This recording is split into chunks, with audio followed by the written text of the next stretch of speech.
So if you have the original resistance as 1 ohm, and so if it is 1 ohm resistance, and the change of temperature is 1 degree Celsius or Kelvin, if the change of temperature is 1 degree Celsius or Kelvin, how much is the change of resistance? That is called alpha, the coefficient of temperature coefficient of resistance. It's called the temperature coefficient of resistance, alpha. Later on in the other chapters, in linear expansions, we will use alpha once again, and that is the coefficient of linear expansion. So if you're talking about expansions of materials and if you see alpha, that is for coefficient of linear expansions. And if you use alpha in temperatures and resistance changes and all that, then that is temperature coefficient of resistance. What does this mean? If I have the same 1 ohm, but if the change of temperature is 2 degrees Celsius, how much is the change of resistance going to be? 2 alpha. Right? And if it is going to be 1 ohm again, and if the change of temperature is 3, then it's going to be 3 alpha, and it's going to be 1 ohm. Suppose the change of temperature is delta T, then it's going to be 2 delta T alpha, alpha times delta T. Suppose it is 2 ohms, and for the same change of temperature, it's going to be 2 times alpha delta T. The change of resistance is going to just increase due to these 2 factors. And so if you have a change for any resistance R naught, for any resistance R naught, for the change of temperature of delta T, you're going to have R naught alpha delta T. And what is this? That is a change of resistance. Change of resistance is R naught alpha delta T.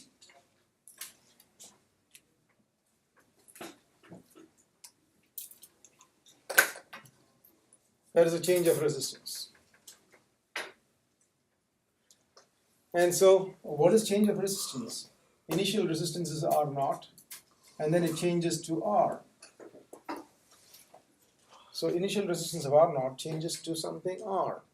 The change of resistance is basically going to be the final resistance minus initial resistance. The change of resistance is final resistance minus initial resistance. So if I start from here, change of resistance is final resistance minus initial resistance. That is delta R. And what is this final resistance minus initial resistance? That is R naught alpha delta T. This one. Now if I rearrange these things, I get R is equal to R naught plus R naught alpha delta T.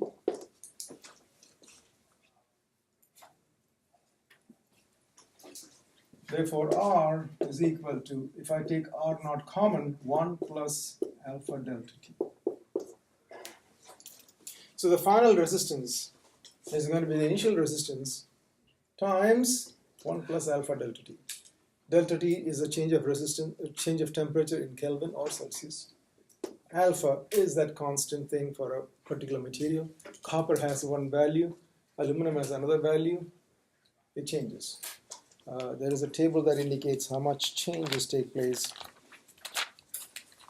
in resistance.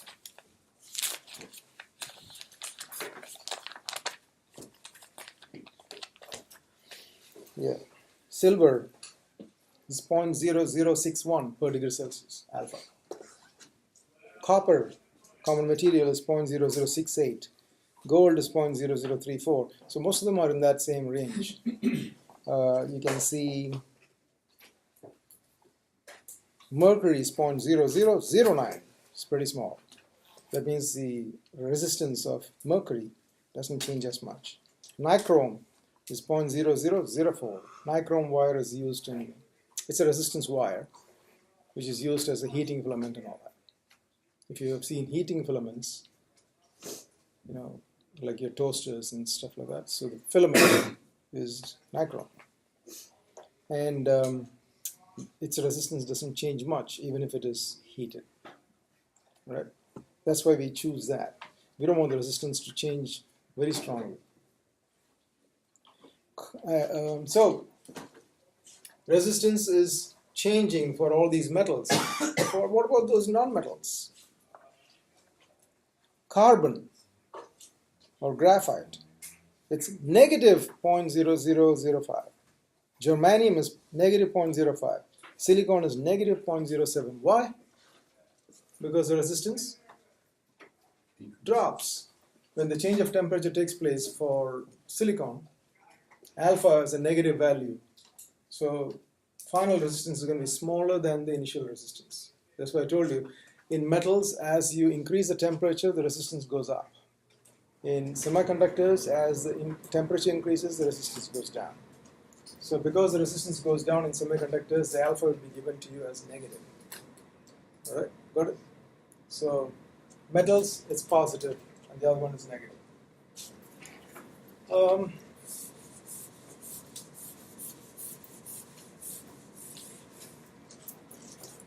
Since resistance is actually changing according to those equations, and you know resistance is rho L over A. What is rho standing for? Resistivity. If I substitute this over there, if I substitute this over here, I get rho L over A is equal to rho naught L over A 1 plus alpha delta T.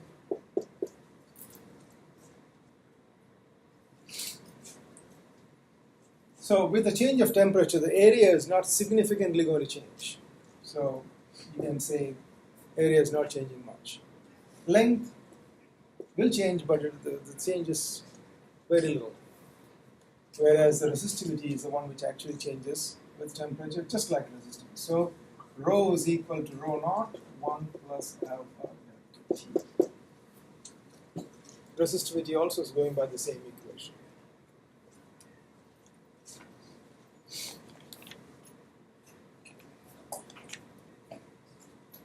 Okay.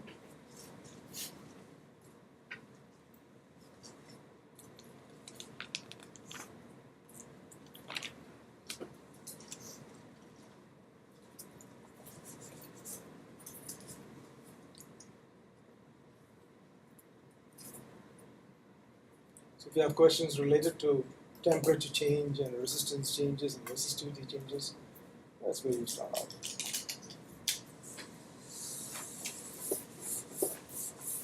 Have any questions here?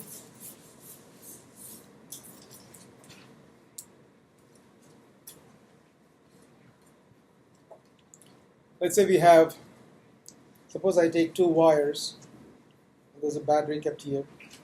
If I take two wires from here and run it all the way through Shelbyville Road, all the way down to St. Matthew's Mall, and I keep a light bulb.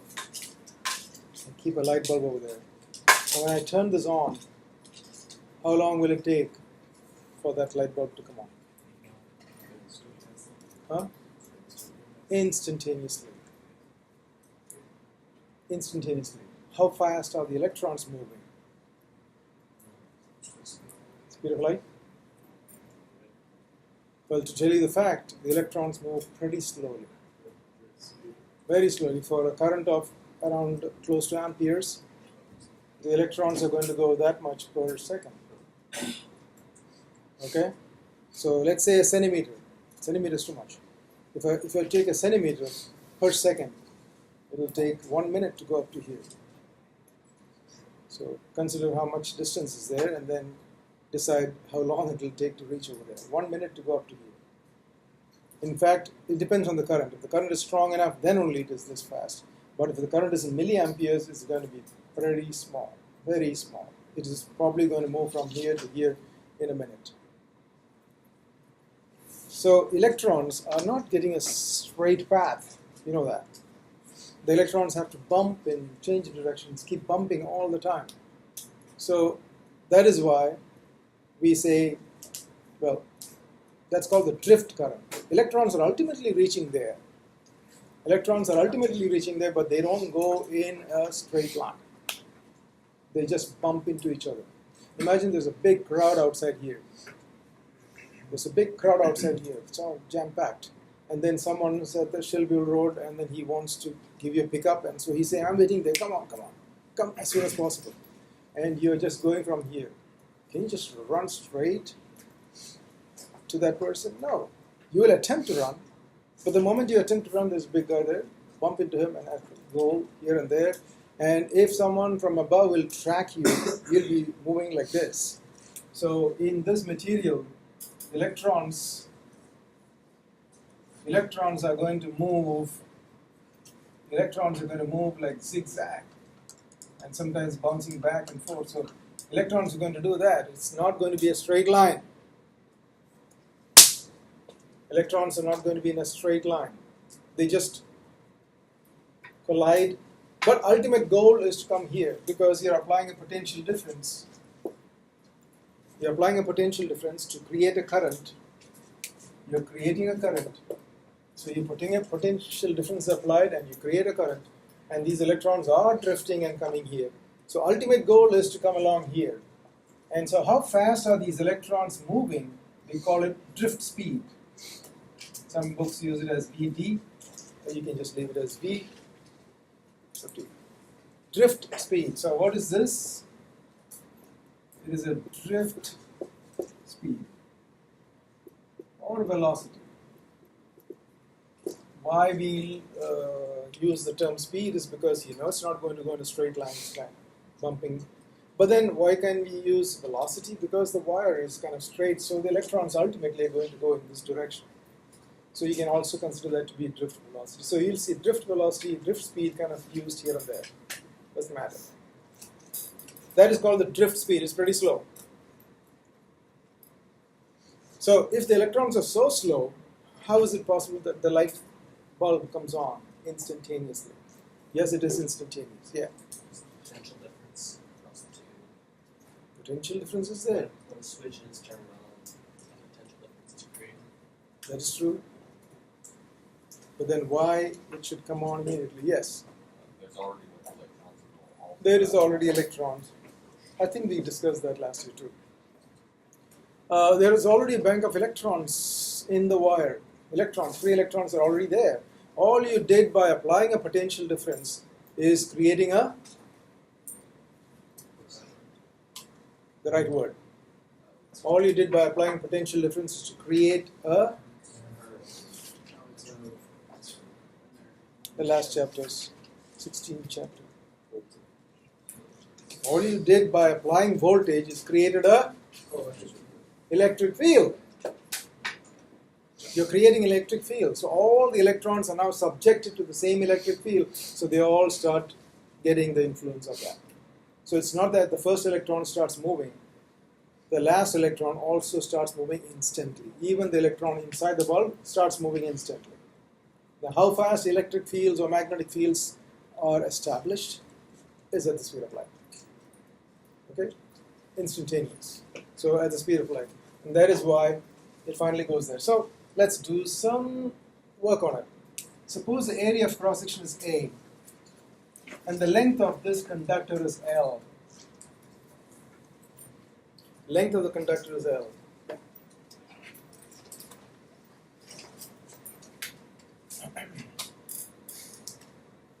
And the number of electrons in this block, in this conductor, is N. There are N number of electrons inside there.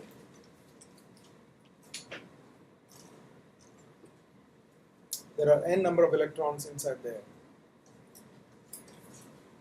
And N, small n, is the number of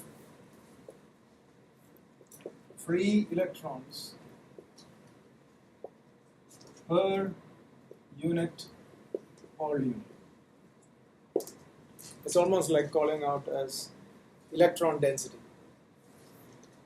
Like how many electrons per unit volume?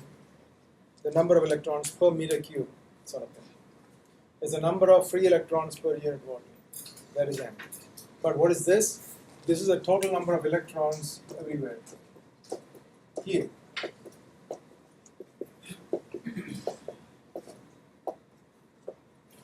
Now you know that for different materials or different lengths of materials, this n is going to be totally different all the time, right? But for this n is a constant for that material, no matter whether it's a thin wire or thick wire or a big rod. This is going to be constant for a material. Copper has one value, aluminum has another value. This is a constant. This is not a constant. This depends on the material that you're taking. This, if I talk about this, how many electrons are there? It may be some number. What about this that's got more electrons, right? So the number of electrons per unit volume is going to be a fixed quantity. That is n. So how do we start off with this? How do you define current as? Current is, what is current? Basically defined as Q over T. How much charge is clearing this conductor? How many coulombs are clearing per second? Yeah, that's it. How many coulombs are clearing per second? That's what it is. Put this down in your pocket. Yeah. Okay. Over time. Okay. I is equal to Q over T.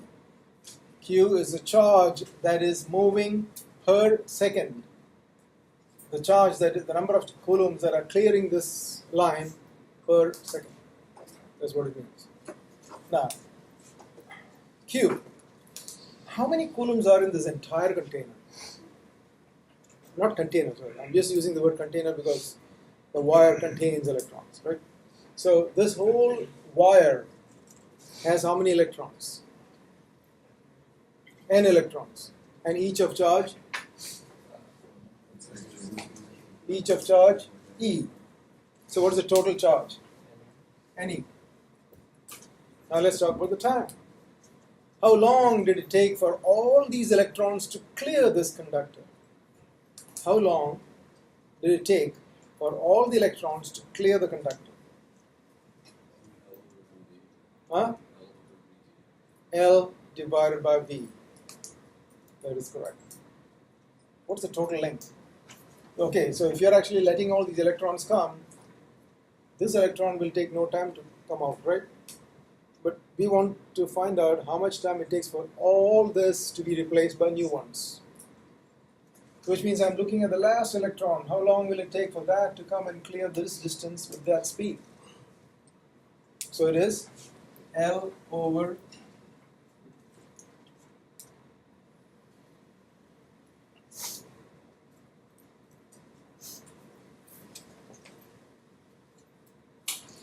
and what is the small n standing for? Small n stands for the number of electrons per unit volume. How many electrons are here? How many electrons? N electrons. How much is the volume of this? AL. So now we have a relationship for N. So I can replace this N with this. So what is N equal to? NAL. I put it here. So you get NaL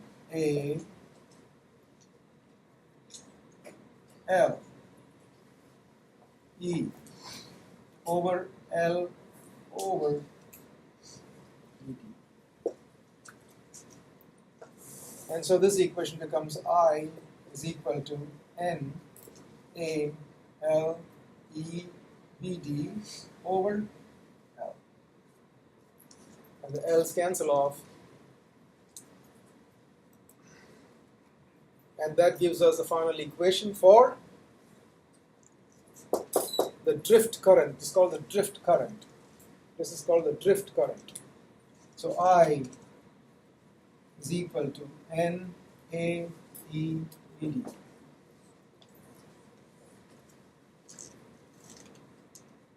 Let's go through these terms once again. What is I standing for? It's called the drift current. It's a current in amperes. Small n stands for the number of electrons per unit volume.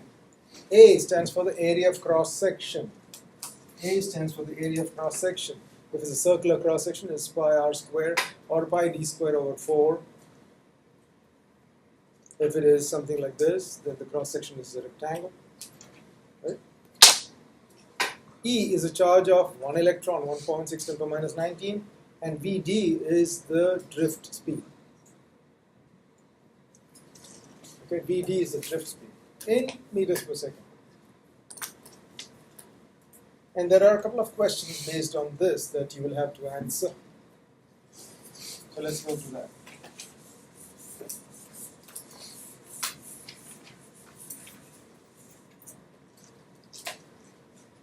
From this equation, we can actually figure out what is Vd.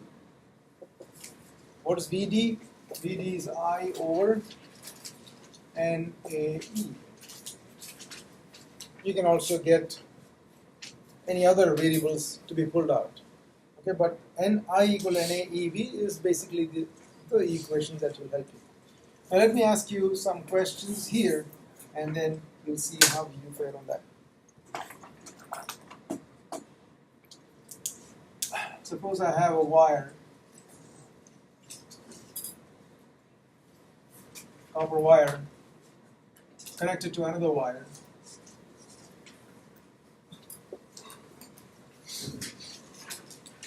There's a copper wire connected to another copper wire, and I apply a potential difference, so there is a current. There's a current. I apply a potential difference, and so it creates a current. My question is, electrons are going to be drifting. Where are the electrons drifting faster? Where are the electrons drifting faster?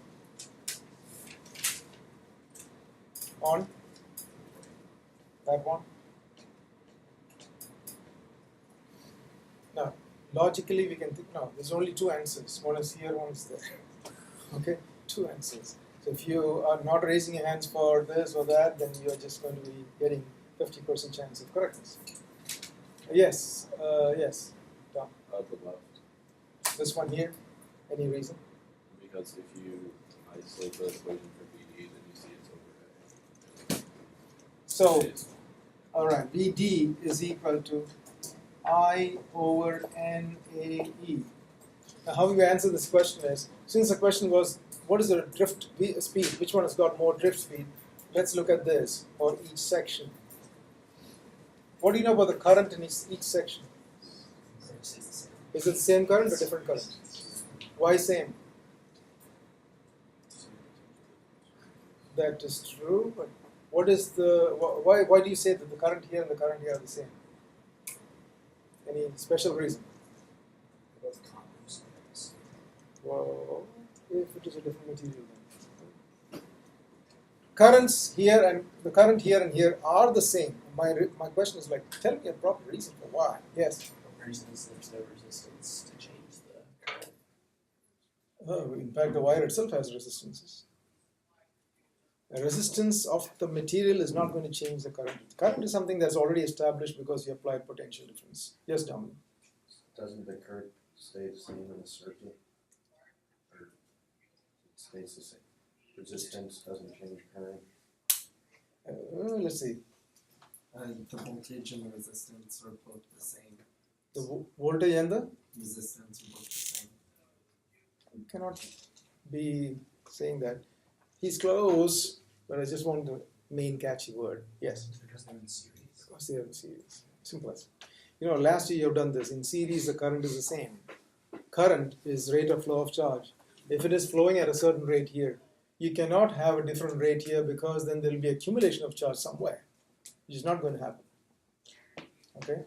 So if traffic is flowing one place, traffic is continuously supposed to flow. You cannot have accumulation somewhere. It's supposed to be a free flow. So in series, the word is series. In series, the current is the same. So check this off because it's the same on both of them. What do you know about N in both of them? They're both copper, so check that off. Electron charge, that's also same. So finally, you end up saying Vd is equal to, is proportional to 1 over A. That's the only thing that is left finally. And this simply implies the bigger the area, the slower the drift speed. The bigger the area, the slower the drift speed. So the narrow wires will have definitely higher drift speed. So over here, electrons are supposed to go faster, and over here, electrons are slowing down. It's just like, this is a river, a narrow, rapid, then suddenly opens into a wide river. The speed of this water is going to be very slow. It's going to be very fast over here, and then it slows down there. All right, so understand that question. It's all based on this equation. So focusing on this equation will get you there all the time. So here is another question. Copper, semiconductor.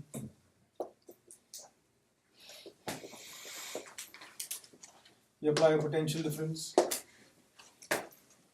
Which one has higher drift speed again? Where's the drift speed higher? So go with the same equation. Vd is equal to.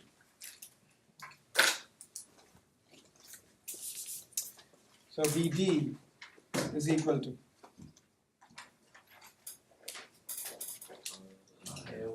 I over NAE, and then discuss if the current is the same in both of them. Yes. Is area the same here? Yes. Both of them are approximately the same area. Electron is also the same. Then the final difference comes to the number of free electrons per unit volume. So Vd is proportional to 1 over n. So which one has more free electrons per unit volume? Copper. Copper has too many n's, and semiconductor has very few n's. And therefore, the one which has lower number of n will definitely have higher drift speed. Okay? So semiconductor has few electrons, and therefore the speed with which it's going to move over here is going to be tremendously high. Remarkably high, because copper has got 10 to the power of something numbers of electrons, 10 to the power of 20 something, I think. Yes. Could that change if it was a higher temperature? Higher temperature. Yeah, both will change, yeah. At high temperature, this is going to increase in resistance, but that will affect the current. This is going to decrease in resistance. That's making it easier for it. That's making it easier. But easier means there are more free electrons, but then it won't go matching with this. This is a big, big, big number. This is a very tiny number. Okay. In terms of resistance of this material, if it is 0.000001 ohm, this resistance of this material could be, 10, 20 ohms. That's how it is compared. So the drift speed will be tremendously different over here. All right.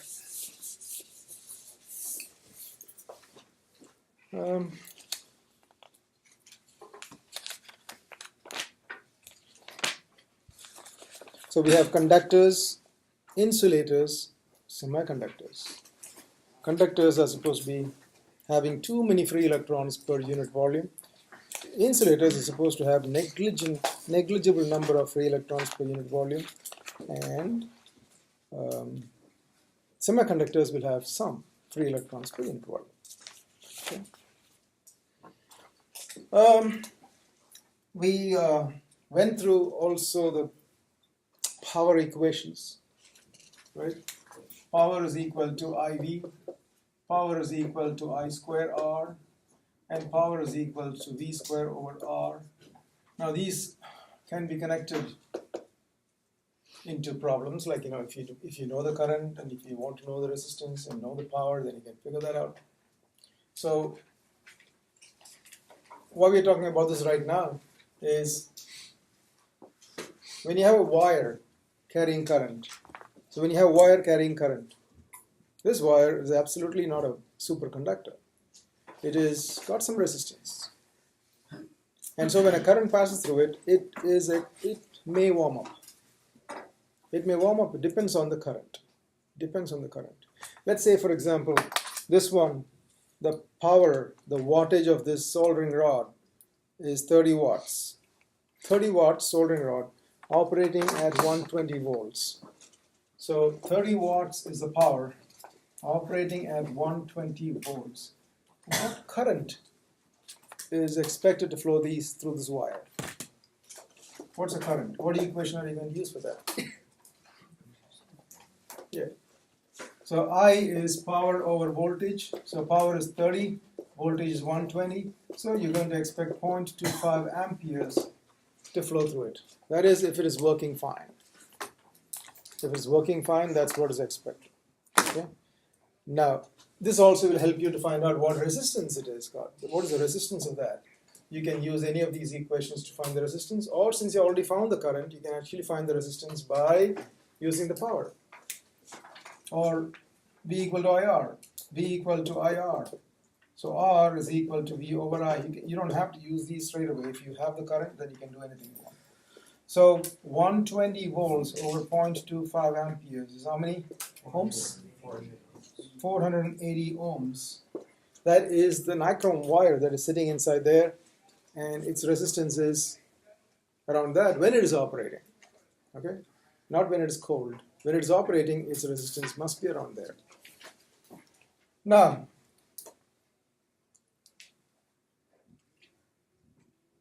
what if the wire kind of shorts, because you know the filament is actually kind of wound on something. So it's like this. The filament is like that.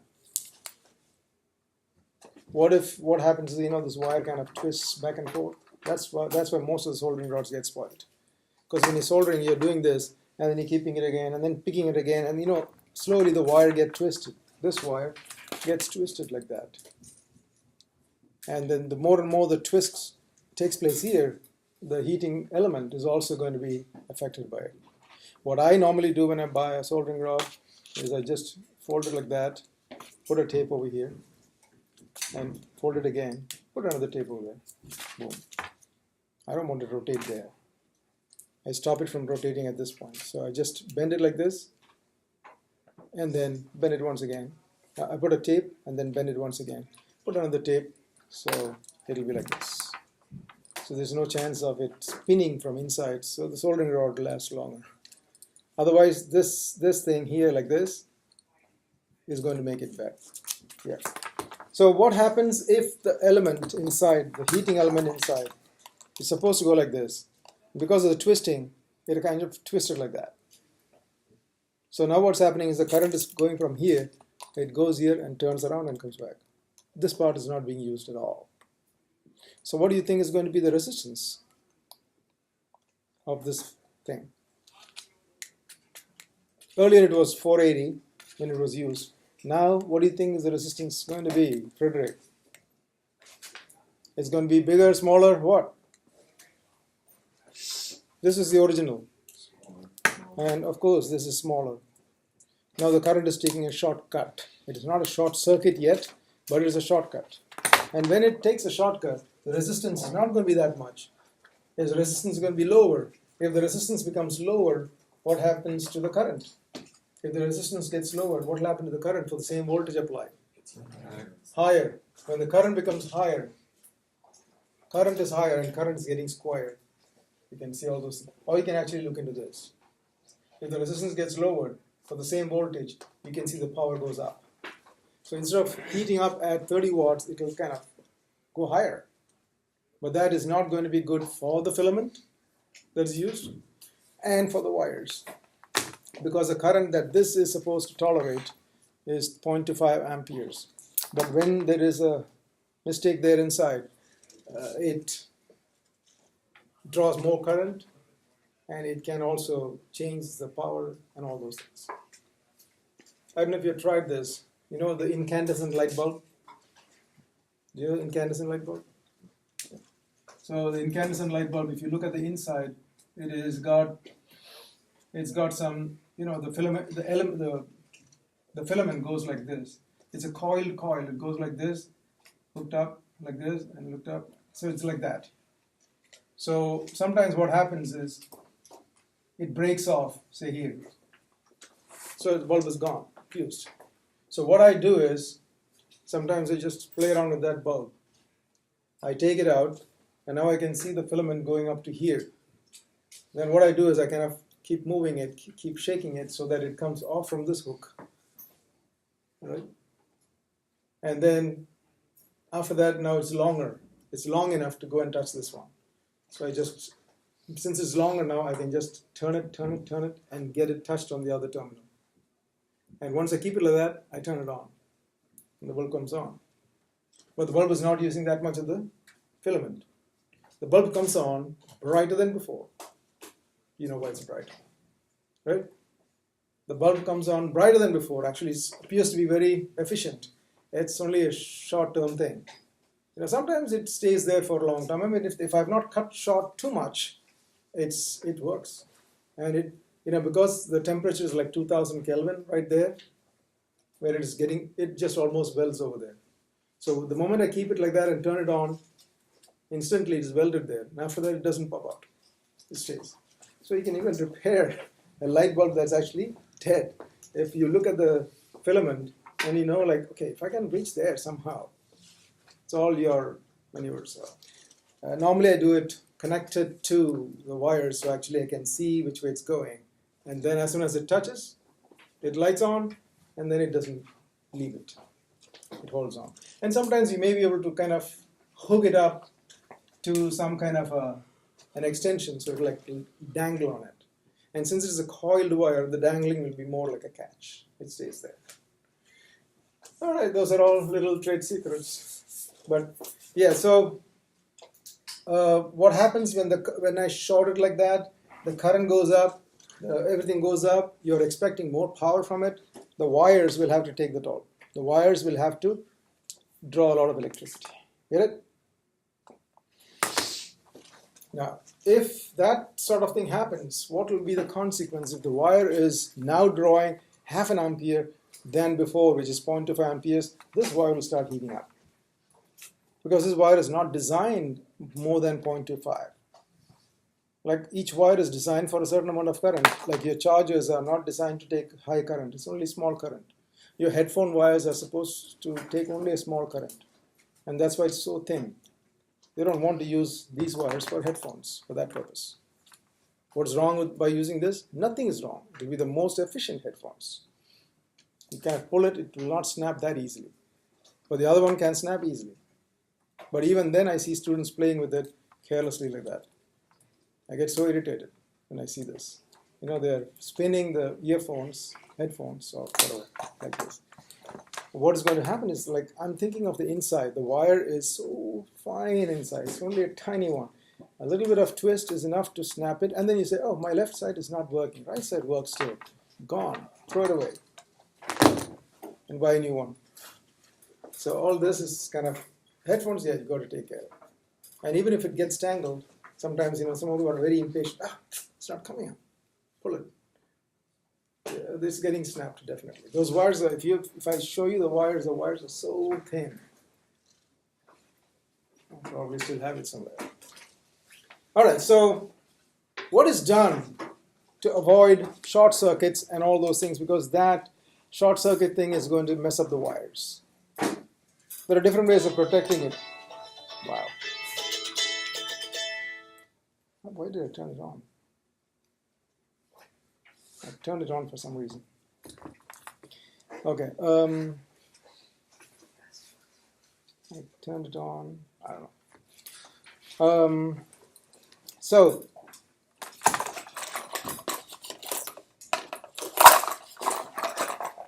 this is what you call as a cartridge fuse. Some of you have seen this.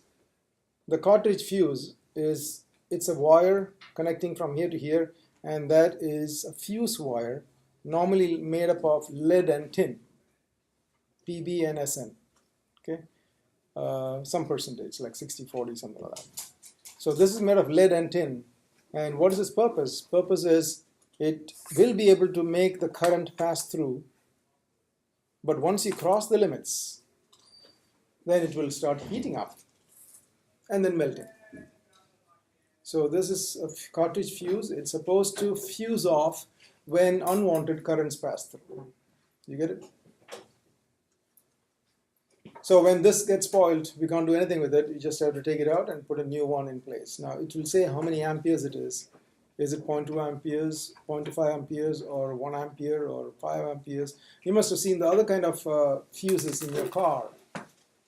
In your car, you'll see this kind of a fuse, right? So some greenish colored or yellowish, reddish, whatever. So you'll see a wire that goes like that. Yeah, this is the terminal. So this is a wire. Basically, it's a wire, flattened wire, made up of lead and tin again. So what happens when, like, the cigarette lighter is supposed to give you some amount of current, but if you push more and more stuff into the cigarette lighter and kind of branch it off, like how my children did when we went to Florida once, they just pulled out everything from there, and they were using laptops and other things and enjoying, but all of a sudden the cigarette lighter went off. Why? Because this poor fuse was like taking all the load. It's meant to take only one load, one or two.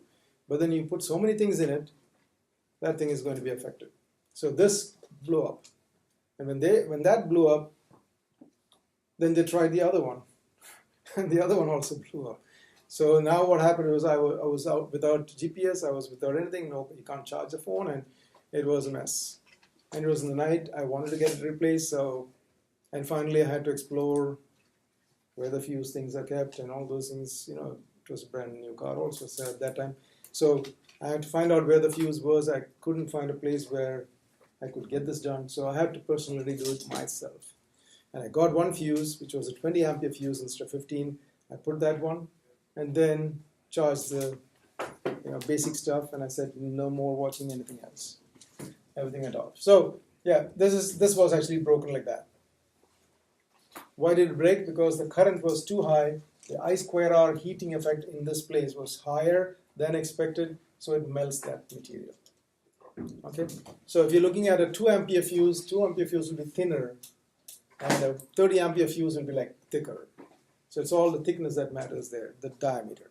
Okay, so understand something about the fuse, and now there are some other power cutting off tools, which is a micro circuit breaker, circuit breakers. We'll talk about that when we do magnetism, electromagnetism. Circuit breakers work on, it's basically an electromagnetic switch. It's a switch that can turn off. That's what you have in your basement, right? On your panel, all those are trip switches. They're all electromagnetic. The thing is, advantage is it just turns off. All you do is remove the problem, remove the issue, turn it back on, and you're good. So that makes it easier. These things are messier because you have to pull it out, and then you need a replacement, have a replacement. So all that stuff. Let's work through some problems, and then you see where you stand. Ready for problems? Okay, have your calculators ready? And most importantly, be awake. All right, first one.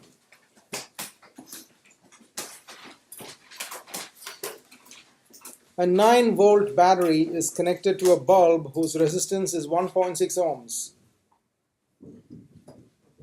A 9-volt battery is connected to a bulb whose resistance is 1.6 ohms. How many electrons leave the battery per minute? How many electrons leave the battery per minute? So the battery and the light bulb, 9 volts, 1.6 ohms. There is definitely a current. Yes, but the question is, you don't want the current, you want the electrons per minute. Yeah, you have it? What is it? 2.1 times 10 to the 21st. Good. 2.1 times 10 to the power of 21 electrons per minute. Good. Is everyone okay with it? Yes. 2.1 10 power minus. So what you end up getting here by dividing 9 with 1.6 is current. So current is 9 divided by 1.6. amperes, which is coulombs per second. So this is what you have, coulombs per second, but you want to change it to electrons per minute. So we'll do the conversions. You know that each coulomb, so 9 over 1.6 is still here. Each coulomb is how many electrons? Yeah, 6.25 times 10 power 18 electrons, which is the reciprocal of 1.6 10 power minus 19 seconds to minutes. When the unit is going bigger, the number has to go smaller. So it's 1 over 60. And then you process that. So it's basically going to be 9 times 6.25 times 60 times 10 power 18 over 1.6. So you get 2.1 times 10 power 21 electrons per minute. Next. Let me know if you have questions there.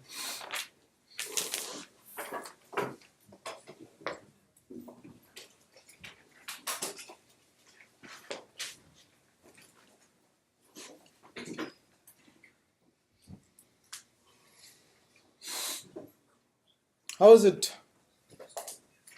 possible that a bird sits on a high tension wire and still is not getting electrocuted? I'm talking about a wire, those high tension wires going from one big tower to the other towers. When you're driving a car, you'll see it on the roadsides. That one. The potential, the voltage on which it operates is like pretty high. 400,000. 400,000 volts, that is. And the current that is moving through here is also pretty strong.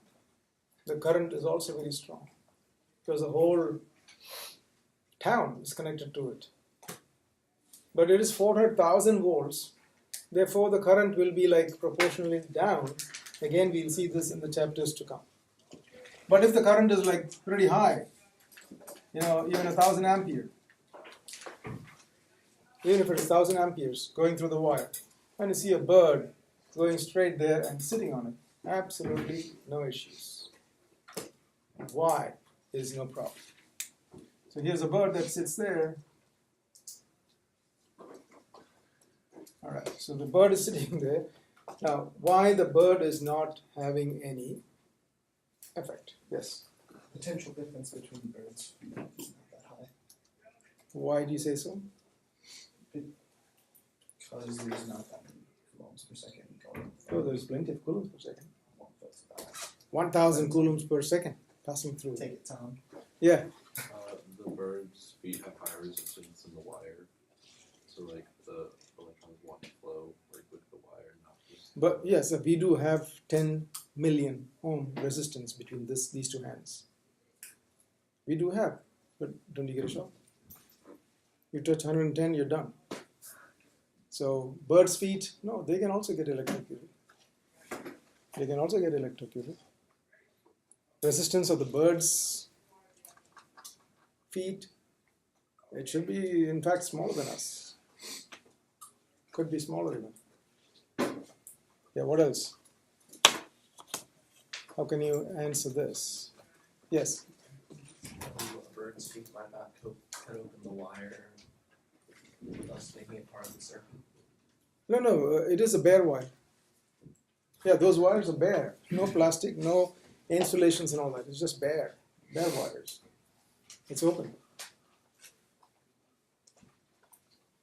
There was a video running in YouTube once. I saw it once and I said, I won't see it again. It's terrible. And that is on top of a train, a guy was sitting and people are trying to force him to come out because there was a high tension cable going over the train. So that is a train. The high tension cable was right over the train. And this high tension cable is, so the engine actually has a kind of lever. It raises it and touches the wire and gets connection. Where's the other connection? The ground, the track itself. So the engine pulls the power from here, high voltage, not small. It's like 100,000 or whatever. So it pulls the voltage from here and then takes it to its motor and sends it down to the ground. That's how it is. So it actually takes it from here and puts, just like your bumper cars. You know those bumper cars with the little pointy thing that touches on the net? So when it touches the net, it is getting electrical power. And where is the other end? The platform itself is metallic. So the wheels, there's something dragging on the ground as well, so it completes the circuit. So the train actually has this thing, and so once it is connected, the engine starts, and then the train keeps moving, and this connection is never destroyed, never lost. Wherever the wire goes, the connection will be established. So this has to be bare wire. So this idiot actually gets on top of the train. I mean, he sits there, and people are trying to coax him to come out because it is dangerous. Everyone knows it. It's dangerous. And people are afraid to go and pull him down because what if he kind of tries to get up? What will happen is whatever is going to flow down is going to flow through all the people who are trying to help him. So it's dangerous. So therefore, verbally they were trying to ask him to come down, but ultimately what happened was he just stood up on the train. So he stood up on the train, and then also nothing was happening. And it was like, that is the max. Something is going to happen. And then he just goes towards the wire as if he wants to kind of hold it. So he goes there, but he didn't reach there. By the time he went over there, huge lightning strike through his body, right down. He was burning.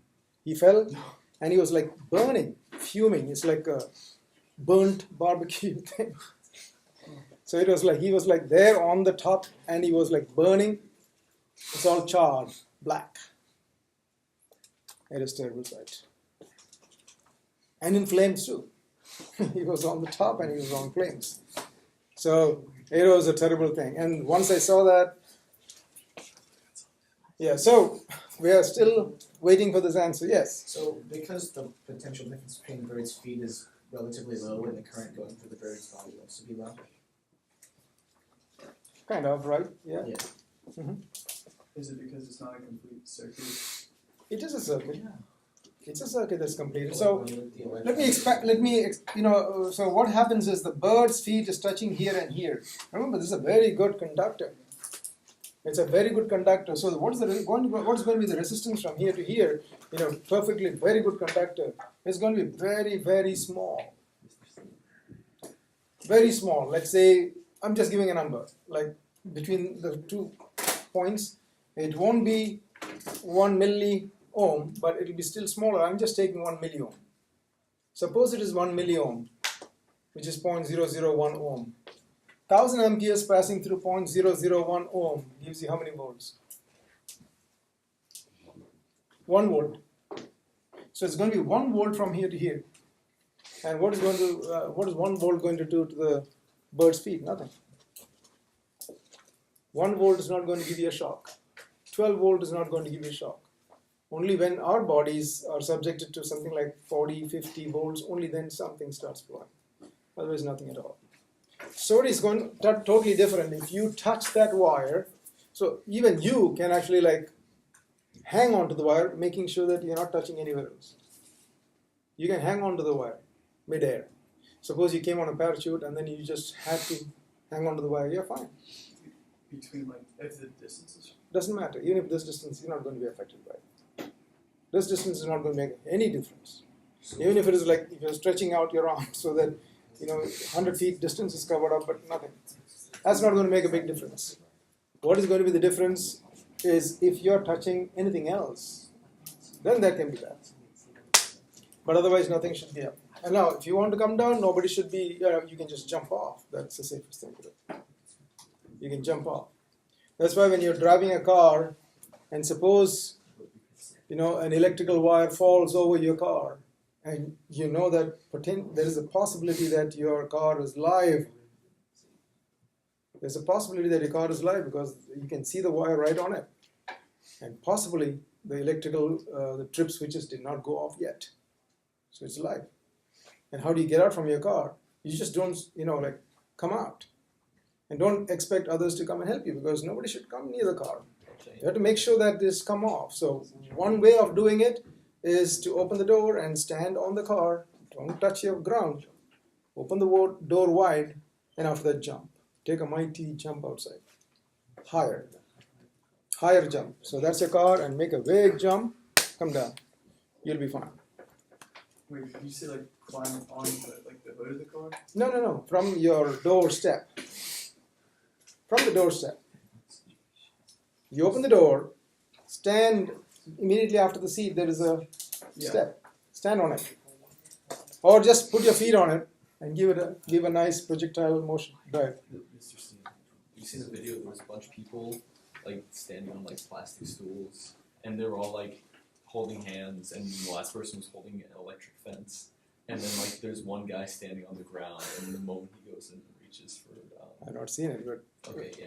Well, then like that last guy on the ground just reaches for the hand of one of the people on the stools, and then they all just what all happened? goes to the ground. So the shot goes through the wall. I mean, nothing fatal, right? No, Okay. it's just fun. Then they're all It's like just a in fun. pain. Yeah, that can be fatal. Yeah, for everyone. All right. So next question.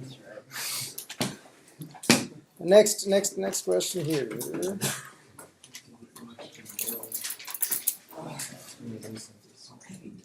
Calculate the ratio of the resistance of a 10-meter aluminum wire, 2 millimeters in diameter, with a 20-meter copper wire, 2.5 millimeters in diameter. You're supposed to find the ratio of the resistances of the two wires. Here are the two wires.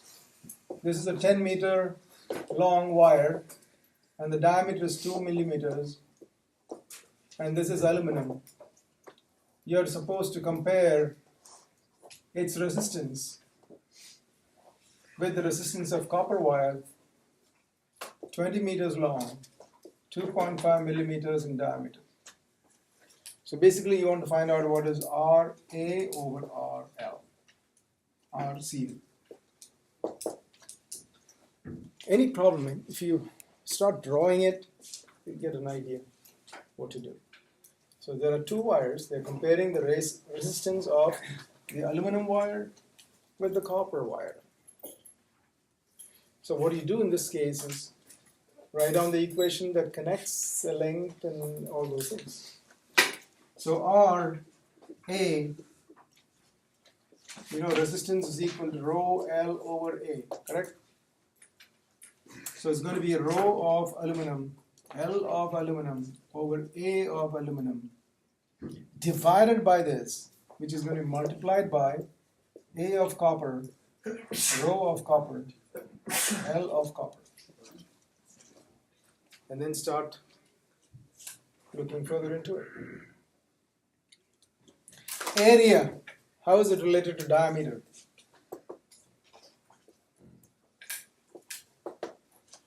What is the area?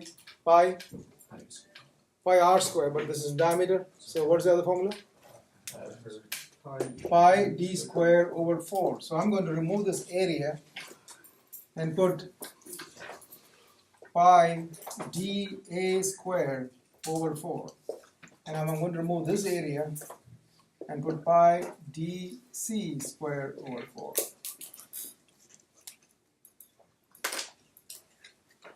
Then what do? Start substituting stuff. Rho A, you need to find out from the table what is rho A.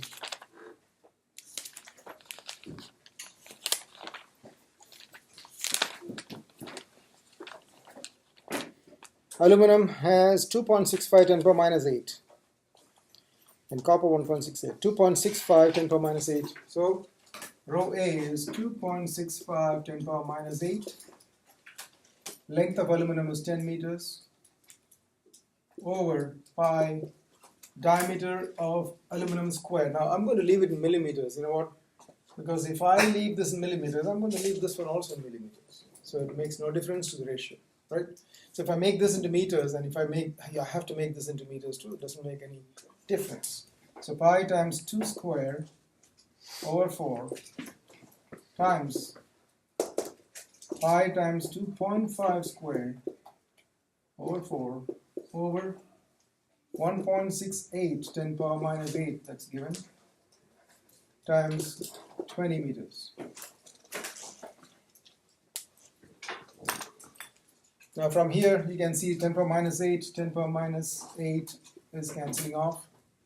Pi is gone, 4 is gone,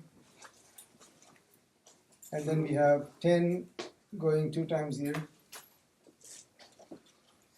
Now list everything else. 2.65 times 6.25 over 4 times 1.68 times 2. And that will tell you the ratio. 1.2. That's right. So the ratio is 1.2. That means copper has more, aluminum has more resistance than copper by a little bit there. Next question.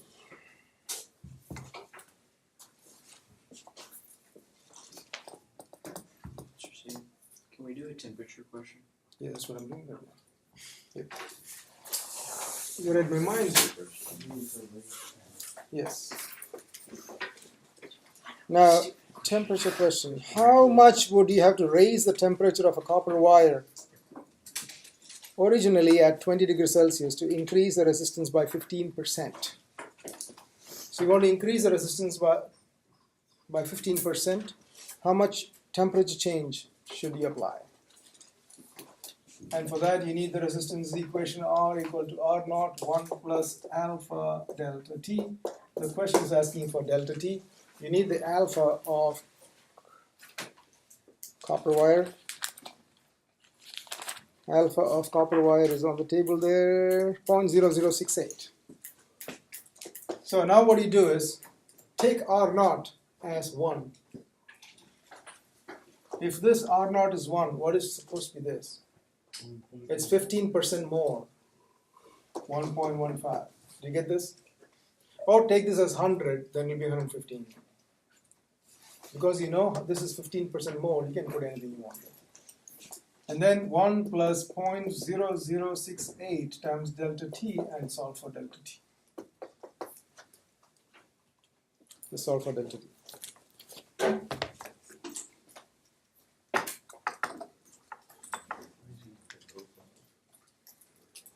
How much? 22 something. 22 degrees Celsius change in temperature. Now, there's another question which says 0.65 millimeter diameter copper wire carries a tiny current 2.3 microamperes. What's the electron drift speed? Now for that, okay, you have the current, you have the diameter, that means you know the area, you know the charge of electron, but the number of electrons per unit volume of copper is not given. Okay, so that should be given to you. Once that is given to you, you can answer that question. There is another question similar to this kind in your mass string, and that is expecting you to calculate the number n. Doesn't it give you like density or something? Yes, they give you the density. So they give you the density. So you know the density. I'll tell you what the question is. The question is actually telling you, okay, the density is 8,900. The density of the material is 8,900 kilogram per meter cubed. And they also told you the molar mass. The molar mass is 63.5 grams. So 63.5 grams is the molar mass, which is going to be 63.5. So density is mass over volume. Mass in kilograms over volume. Or you can also write it as molar mass over the corresponding volume. Now here we take the Avogadro's number and do it. Now how you can solve it? Go to your e-textbook. There is a worked out problem right there. The title of that, it will be under drift speeds. Okay? In your e-textbook, under drift speeds, go down and you'll see a sample problem worked out and should be